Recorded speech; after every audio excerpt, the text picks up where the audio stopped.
Nesta aula, irei dar início ao primeiro vídeo abordando sobre a história da educação especial. Então, sem mais delongas, vamos ao conteúdo a seguir. A história mostra que os conceitos e práticas envolvidos no cuidado às pessoas com necessidades educacionais especiais evoluíram ao longo do tempo. No entanto, esta também relata políticas extremas de exclusão das sociedades de muitos de seus elementos. Antigamente, com total descaso, as pessoas com deficiência eram abandonadas, perseguidas e rejeitadas por suas condições atípicas. E era normal que a sociedade legitimasse essas ações.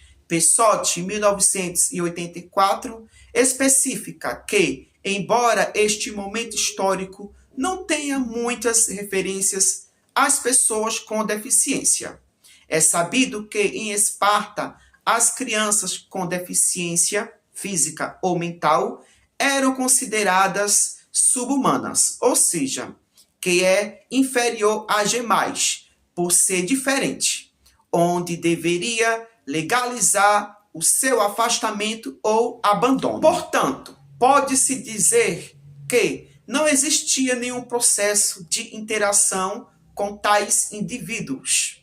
Essa questão aqui em Esparta era uma prática cultural da própria sociedade espartana, já que Esparta era considerada a maior força militar do mundo grego.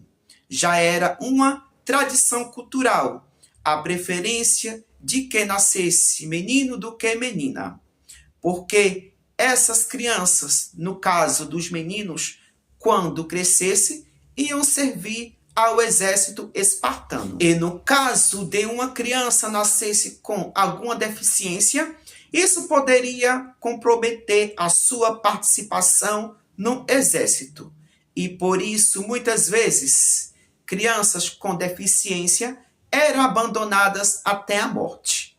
Agora vamos para a parte crítica, histórica, documental e arqueológica. A ideia tradicional narrada por Plutarco, ele conta que crianças com deformidades graves ou vistas como totalmente incapazes de se tornar soldados eram examinadas por anciãos e podiam ser abandonadas.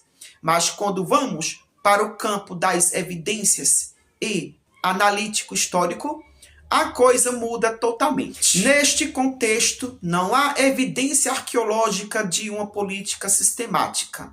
No local suposto dos abandonos, só foram encontrados ossos de adultos e nenhum de bebês. Há achados de crianças com deficiência que foram cuidadas e viveram bastante tempo, onde esses achados mostram o contrário de que crianças com deficiência eram abandonadas. E com os achados, mostra também que crianças com deficiência eram bem cuidadas e viviam muito. Mas isso são exceções. Mesmo na cultura espartana, a regra não era absoluta. Linhagem, contexto e avaliação concreta pesavam mais que uma deformidade por si só. Exemplo, o rei Agesilau II, que nasceu com uma perna mais curta e cresceu normalmente, tornando-se grande comandante e líder. Aqui é outro caso isolado, porque quem nascia de uma família poderosa da época, a criança não passava por esse processo de ser abandonada. Foi o que aconteceu com o rei Agesilau II. Por ele ser de família rica e de grande influência no cenário da política espartana, ele foi poupado de ser abandonado até a morte. E outra, a sua deficiência era leve, não o impedia de realizar suas atividades. Por mais que não existam evidências reais concretas sobre essa prática na sociedade espartana, pode-se ter havido casos isolados de abandono.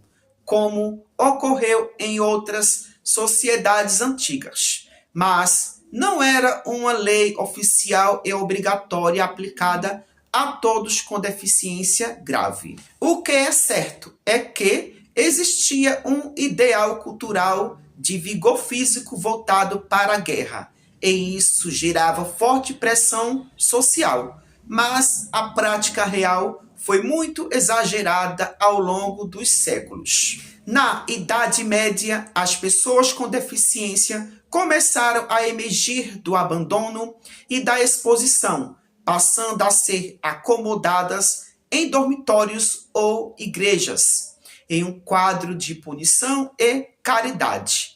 Mendes, 1995, afirma que a Idade Média foi um período de institucionalização durante o qual as pessoas com deficiência foram isoladas e protegidas em institucionalizações residenciais. E nessas instituições, o tratamento variava segundo as concepções de caridades ou castigo predominantes na comunidade em que o deficiente estava inserido. Em certos contextos, deficiência era interpretada como consequência do pecado ou prova divina, justificando isolamento como forma de purificação. As instituições serviam também para afastar do convívio social quem era visto como incômodo ou inútil para o trabalho produtivo. Não mereciam ser escondidos, mas a sociedade da época ainda não tinha a ideia de direitos e inclusão. A caridade era uma obrigação moral, mas não garantia dignidade plena nem participação. Na Idade Média, a maioria vivia com a família ou em comunidades. Trabalhavam como artesãos, monges, conselheiros, participavam de festividades, de ritos religiosos.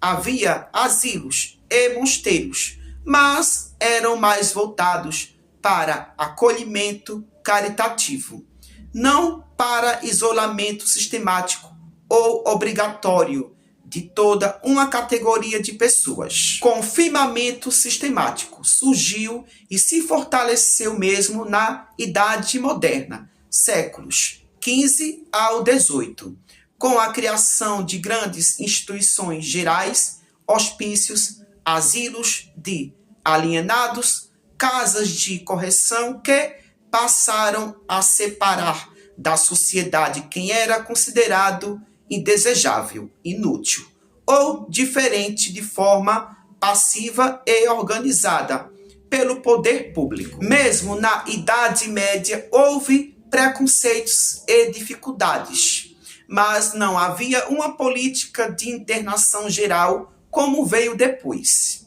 Não foi regra única. Muitas pessoas com deficiência permaneceram nas comunidades, trabalhavam e participavam da vida religiosa e social. O confinamento sistemático viria mais tarde depois, na Idade Moderna. Com o Renascimento e o humanismo, a visão começou a mudar. Passou-se a olhar também para causas naturais e médicas, mas não se falava ainda em direitos e deveres das pessoas com deficiência. A ideia de falar dos direitos e deveres dos deficientes só surgiram séculos depois, com o Iluminismo e a formulação dos direitos humanos. Mas o que foi o Renascimento? O Renascimento é o movimento que marca a passagem da Idade Média para a Idade Moderna, surgindo na Itália entre os séculos XIV a XV e se espalhando pela Europa. Resgatou o pensamento, a arte, a filosofia e a ciência da antiguidade clássica, colocando o ser humano no centro do universo. Visão antropocêntrica. Em contraponto ao teocentrismo medieval, onde cidades cresceram, voltaram a ser centros de comércio cultural e poder, ao invés do foco quase exclusivo no campo e nos feudos. Cresceu o intercâmbio entre regiões, surgiu uma nova classe social, a burguesia, e o uso da moeda, dinamizando a economia. Por hoje só, e até o próximo vídeo.